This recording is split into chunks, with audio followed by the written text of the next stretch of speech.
বৰগীত পাঠৰ প্ৰশ্ন উত্তৰবোৰ শৰ্ট কোৱেশ্চন এনসাৰ।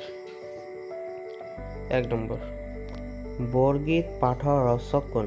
অৰ্থাৎ বৰগীত পাঠৰ ৰচক হ'ল শ্ৰী শ্ৰী মাধৱদেৱ তথা মাধৱদেৱ। বৰগীতৰ ৰচক হ'ল মাধৱদেৱ।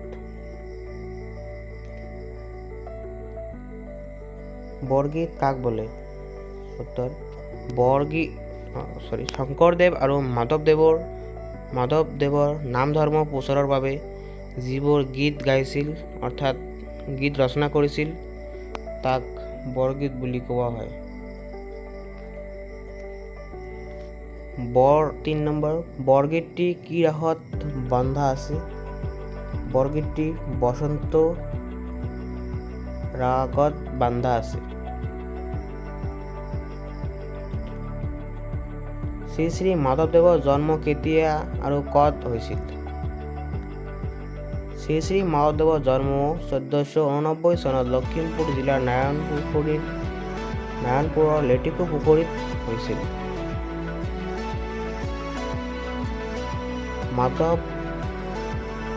মাধৱদেৱৰ সাহিত্যিক জীৱনৰ কীৰ্তিস্তম্ভখনৰ নাম কি? নামঘোষা। নামঘোষাক হেছাৰী ঘোষা বুলি কিয় কোৱা হয়?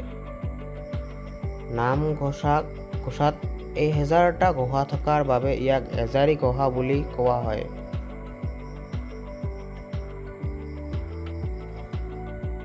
আৰু মাধৱদেৱে ৰচনা কৰা আখ্যানমূলক ৰচনা, তথ্যমূলক ৰচনা, নাট্য আৰু ঝুমুৰাসমূহ ইয়াত লিখা আছে। তথ্যমূলক ৰচনা আৰু আখ্যানমূলক ৰচনা আৰু নাট্য আৰু ঝুমুৰা শৰ্ট কৰি দিয়া আছে। বিষয় বিকলে শব্দৰ অৰ্থ কি?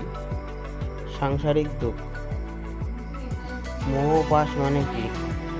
বিষয় বিকলে শব্দৰ অৰ্থ হ'ল সাংসাৰিক দুখ।